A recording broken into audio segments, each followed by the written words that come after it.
Introducción al pensamiento de Søren Kierkegaard. Bueno, nuestros objetivos son más bien modestos. Se trata de obtener un panorama general respecto de su obra, partiendo de lo que sería un perfil bibliográfico, pero sobre todo resaltando la enorme significación de su legado de pensamiento. En términos de análisis de la persona y de cuestiones psicológicas y sociales. Después vamos a ver cómo el concepto de angustia se posesiona hasta darle pues casi que el leitmotiv a la filosofía existencialista contemporánea.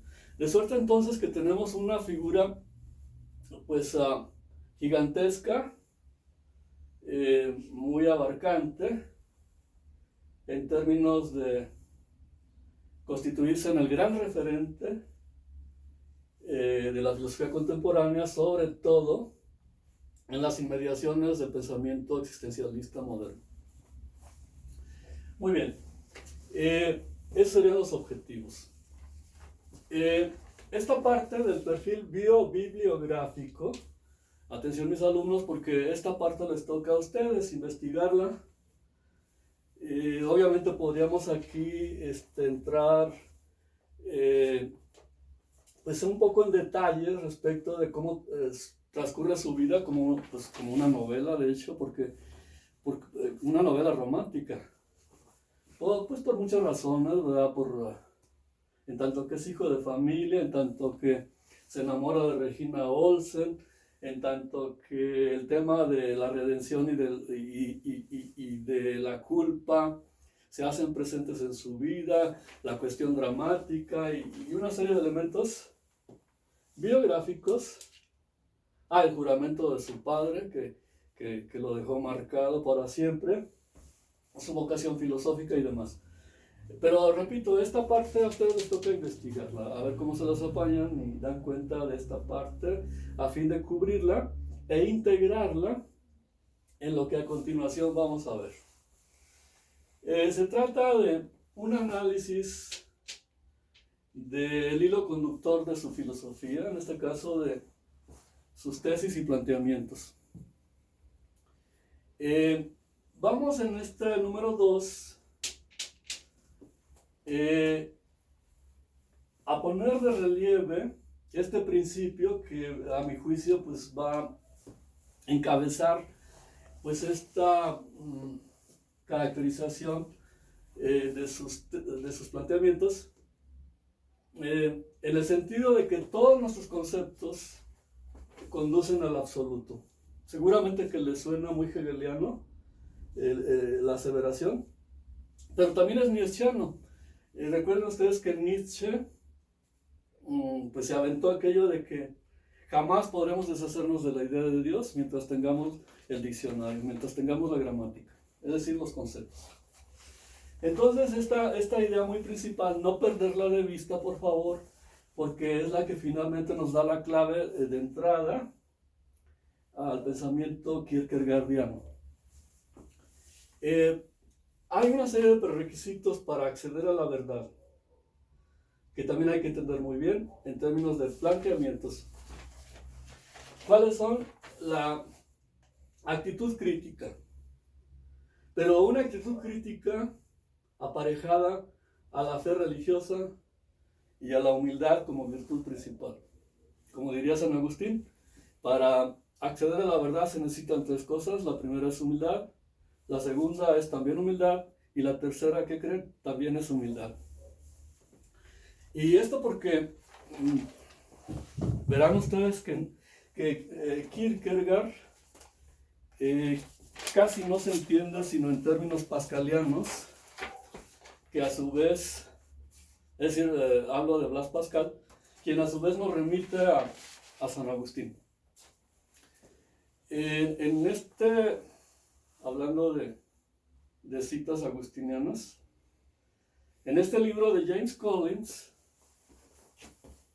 El pensamiento de Kierkegaard, Fondo de Cultura Económica, me encontré con la sorpresa de que es tremendamente agustiniano Soren Kierkegaard. Entonces, este puro análisis consta de como unas 25 citas de San Agustín. Muy bien. Descenso a las profundidades del yo, porque de eso se trata para acceder a la verdad. Estamos en este punto.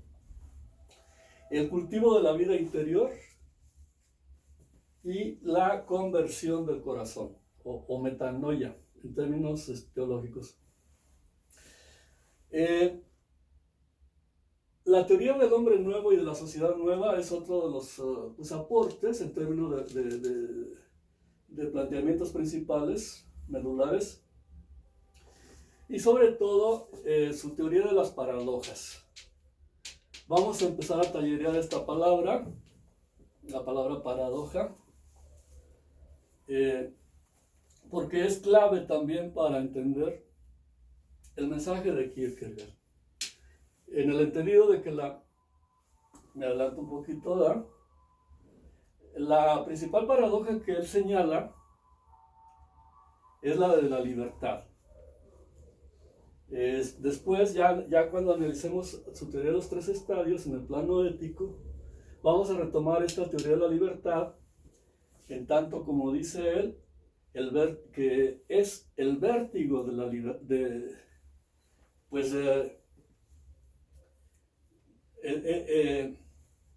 el vértigo de la libertad es justamente ese momento de angustia y asumida esta en tanto que oportunidad para reencontrarte con tu propio yo. Muy bien. Los tres estadios. Tenemos aquí representados a tenor del mensaje de Kierkegaard, en un primer estrato, que sería más o menos el que ocupa algo así como que, pues yo me atrevería a decir que un altísimo porcentaje de los seres humanos nos situamos en el plano de la vida estética. Después lo voy a caracterizar con un poquito de más detenimiento.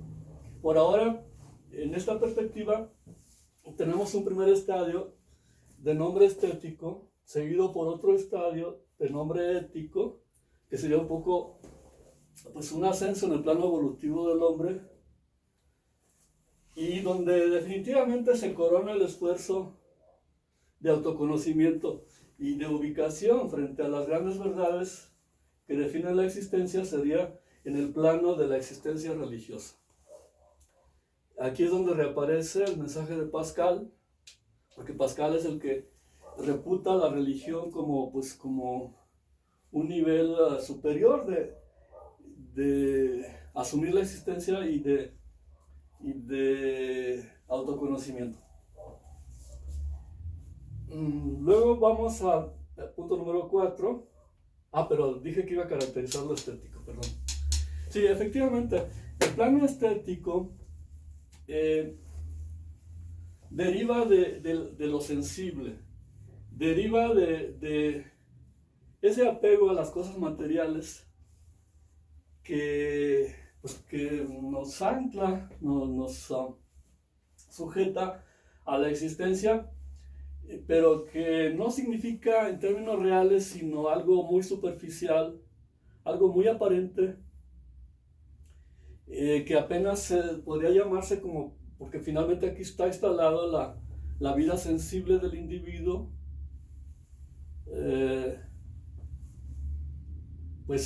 como un prerequisito para asumir lo demás que sigue, que en este caso sería lo ético y lo religioso. Ahora, la vida ética, podemos caracterizarla en tanto que ya es un estadio de evolución superior, en donde nuestra existencia se decanta por el bien y por los valores. Sin embargo, como el valor superior de todos, la mentalidad de Kierkegaard, es la religión, entonces hay que ver que aquí donde, en esta cima, donde se coronan los esfuerzos del hombre por autoconocerse y por definir el proyecto de su existencia. Punto número 4, el concepto de angustia y el existencialismo moderno. Bueno,